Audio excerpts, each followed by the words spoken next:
Hi everyone, I hope you're well. Thanks for clicking on the video. UFC 293 is right around the corner. It's actually tomorrow night.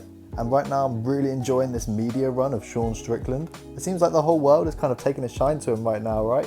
Which is strange because coming into this fight without this media run that he's been on, if you ask someone, how do you feel about this fight? Their response would probably be something along the lines of, I'm not too excited. Izzy's gonna light him up. And why do I need to stay up until 3 a.m. to watch it? I already know what's gonna happen. But Sean Strickland's done like a really good job of like getting the people interested. Perhaps not with, his technical skill and what he may think he can do in this fight, but just the way that he sold it to the fans, right? Like this whole, I am representing the normal guy and Izzy is this, living, walking hypocrisy of everything that is wrong with the country that he lives in. And he's done such a good job of persuading me into believing that he's an intelligent guy, honestly. Like, it's easy to look at Sean and think, man, this guy is just loud, brazen, just your typical dumbass redneck, you know what I mean? And honestly, listening to these interviews that he's been doing, the one in particular with Daniel Cormier, I'm just really impressed with how intelligent this guy is, the way he articulates his points. You don't have to agree with even half of it, but like you listen to the way he breaks down how he feels, and you do really get the impression that he is an intelligent guy. And look, come tomorrow morning, right, or tomorrow night rather, and this fight begins, I think, obviously Izzy's going to be the heavy favourite, but the amount of vast interest of the guys watching that fight is going to be quadrupled, you know what I mean, from this media run that Sean's gone on. He's done such a good job.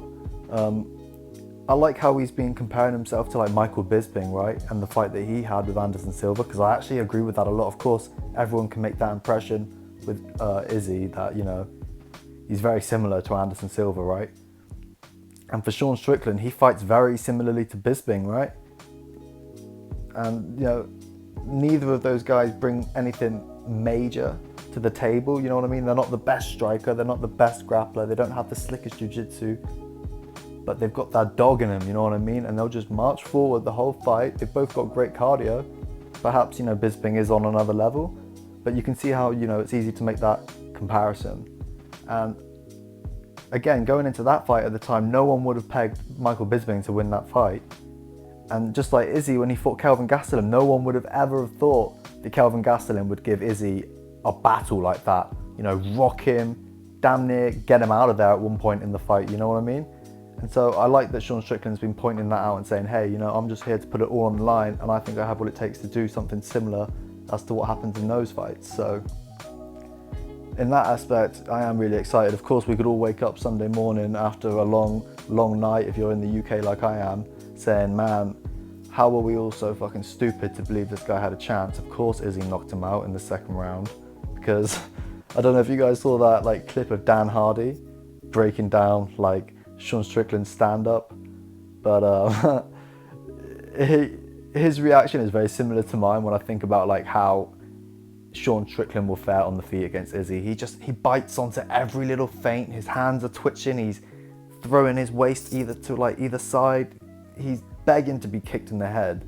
But there's just something from this media run that he's gone on that's like somehow swayed me to believe in the possibility that Sean could go out there and take Izzy out. And I feel stupid because I feel like every single one of Izzy's fights, I perhaps give his opponent too much credit, or actually I don't give Izzy enough credit, because what he's continued to do in the middleweight division is absolutely insane. And his resume at this point is perhaps one of the best from any fighter, current or past. You know what I mean? It's really impressive, especially now seeing how he went back and he beat Alex Pereira the second time. He is pretty much undeniable right now. Like, he's definitely, in my opinion, on that Anderson Silva echelon of like title run and just being a champion as a whole. He's just kind of crazy. But something that Sean Strickland brings to this fight, man, that, I don't know, it has my intrigue. But I will honestly say that I wouldn't be half as interested if Sean hadn't done this media run. So good for him, you know what I mean?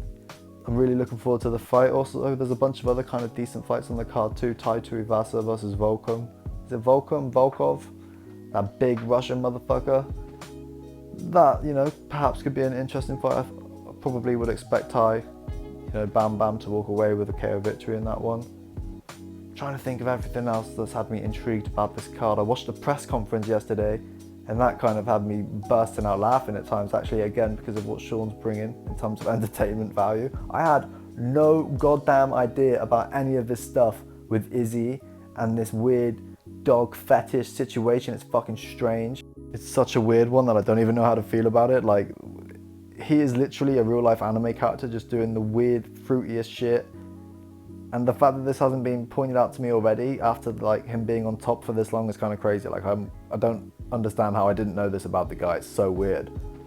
But in terms of just being a champion and an elite level fighter, Izzy has absolutely got my respect and the respect of the fans. And I think we'll all be expecting him to go out there Saturday night and putting on, an excellent performance where, he keeps Sean at the end of his jab. I know he spoke a lot about submitting Sean. I think if he was to chase that submission, that's the kind of scenario where we could perhaps see an upset, because Sean Strickland is a far better grappler than we all give him credit for. He's actually a black belt. He trains with some great wrestlers, and if Izzy chases that submission, I believe he could find himself in trouble. He needs to do what has brought him to the dance this entire time, right?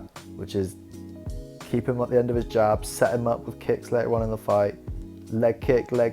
Sean is, I spoke about how Sean is terrible in terms of like biting on every fucking little exchange that happens, every feint, every movement that Izzy or any other fighter does while standing in front of him. He's going to get himself set up by doing that. But something else he does terribly is check kicks. And something that Izzy does excellently is that exact thing, which is throwing his limbs at you from all angles, especially his kicks. So unless Sean has miraculously figured out how to check kicks, which I really doubt, I think he's going to be in big, big trouble. I think Sean Strickland's route to victory is the same as anyone else who faces Izzy Adesanya, you know what I'm saying? That he needs to somehow stand in the fire, wear Izzy out, get his back against the cage, really wear on him in the grappling exchanges when you can inside the clinch. If you can get him down, great. That's an impressive feat in itself, because Izzy's really hard. He's proven to be really hard to be taken down. But if you can get him down, then you need to have the struggle of keeping him down and just wearing him out as much as possible, kind of similarly to how Jan Blachowicz did in their fight at light heavyweight. Just get him down and really do your best to keep him down. And perhaps Sean is, he might have that in his pocket. He might have the capability of being able to do that to Izzy if he can get him down there. I don't picture that happening personally, but you have got to think about that, right? And hopefully if you can survive standing in the fire with Izzy for like the course of over 3, 4, 5 rounds, perhaps you make it to the end of those rounds and Izzy's feeling a little tired, you know what I mean? And that's where Sean can really shine, hopefully. Again, I liked his comparison to Michael Bisping in the Anderson Silva fight. He needs to have that, just never die attitude, fucking face in the fire, chin tucked, bring it on, you know what I mean? And again, Sean Strickland definitely has that in his character. Back to Izzy. If he defends his belt, as I think the majority of us are expecting, he's teased, a fight at the end of the year. He said he wants to stay active, and he's also mentioned one in a fight at UFC 300, right? So, again, I know that Izzy, I spoke about this in the past, but I know that Izzy, if you follow me on Twitter, that is, Izzy has spoke a lot about not wanting to fight Dricus, right? He said, no, I don't like how Dricus avoided this fight because he was injured and it was on short notice, which is the most ridiculous thing ever. Like, you get the biggest opportunity of your life, you're injured, this guy just expects you to waste it because, he wants you to fight on his timetable, his schedule, Izzy that is. And so I know that Izzy has mentioned not wanting to fight Dricus, but I heard an interview with Submission Radio, which also Sean did a fantastic interview with, but Eugene Behrman also had the time to sit down with them at another point in time recently.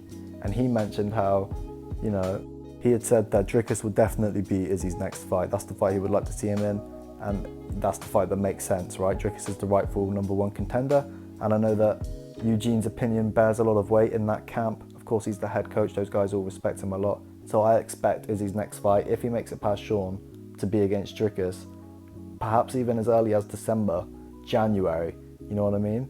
So that would be great, and I also see him wanting to perhaps fight Hamza if in that time he can manage to beat Paulo and perhaps get another fight in at middleweight against someone else, maybe a Jared Cannonier. If he wins both of those fights, I expect Izzy to want to fight him at UFC 300, latest, right? Perhaps probably sooner than that. But if that is the case and all of what I just mentioned goes to plan, write this down in your notebooks, guys, because this is my prediction. Like I said, I will expect Izzy to retire. So again, just to repeat real quick, I expect Izzy to beat Sean. That is my prediction for the fight. I expect him to probably stop him somewhere in the 3rd or 4th round. And then I expect him to beat Dricus in December, perhaps January time. And then should Hamzat be able to, beat Paulo Costa, which is a massive ask in itself. Like, if I'm Hamzat, Paulo Costa is probably the last guy I would want to fight in my middleweight debut. I'm not even shitting you. Him or maybe like a Vittori, a guy who can perhaps counter Hamzat's wrestling and out-bang him on the feet, basically, and Paulo Costa is that. I wouldn't have thought that until I saw Paulo Costa fight Luke Rockhold and really out-grapple him. I know that was, that's a different version of Luke Rockhold, you could argue. I know it was towards the end of his career, but in my opinion, Luke Rockhold actually showed up for that fight. We got like a Luke Rockhold of old, and Paulo Costa was able to out-grapple him, and so that's very impressive to me. And that, again, is why I think Hamzat is going to really struggle in this fight. But if he can get past Paulo, and then again fight someone like a Jared Cannonier, because I think for Jared Cannonier, he would feel like that would be a #1 contender fight. Hamzat would then 100% go on to fight Izzy. And that would be a massive pay-per-view. Again, I know that Izzy mentioned wanting to fight on UFC 300. If everything aligned, we all know that Hamzat does have it in him to fight, regularly when he wants to. So let's say, again, he beats Paulo and then gets the matched up like he would want with Cannonier. Jesus Christ, that would be a massive pay-per-view. Are you kidding me? UFC 300, Izzy Adesanya versus fucking Hamzat Chimaev with like I don't know, you name another massive champion as the co-headline. That would be a massive pay-per-view. Not just the diehards would want to pay for, but like, I have friends at work who would pay to watch that fight, you know what I mean? Like just random casual fans who like keep up with the odd bit of Conor McGregor news, they would pay to watch that pay-per-view. So, and what a career that would be for Izzy, right? I know perhaps to a lot of you guys you're thinking, what, retirement? Like surely not. If Izzy was able to do that, beat Sean, beat Dricus, beat Hamzat, why would he retire? He still has so much in him. And I'm only saying that because I know Izzy has mentioned a lot recently that, retirement is on the horizon and he wants to go out on top and not on his shield like so many of others that have failed before him, right? And so, again, write that all down in your notebook, guys. That's my prediction for Izzy Adesanya's career. As for Sean Strickland and where I feel he fits in with the rest of the middleweight division, if he's defeated as I predict, firstly, I feel like he's made the absolute most of this opportunity, right? Like he saved the Sydney card in a lot of ways by showing up ultimately on kind of short notice because Dricus saying, I can't make this fight, la-di-da-di-da. Like I don't think Sean was really expecting a title shot at that time. But also the way that he has made the most of the limelight in this leading week coming up to the fight. He's sold this fight so well and, bringing to light all of these hypocrisies in Adesanya's character. For me, it's taken me by surprise. I didn't know a lot of what he said about Izzy, but also he's made you believe that perhaps, he has what it takes. Maybe he has brought out a more emotional side in Izzy for the first time in certainly his UFC career.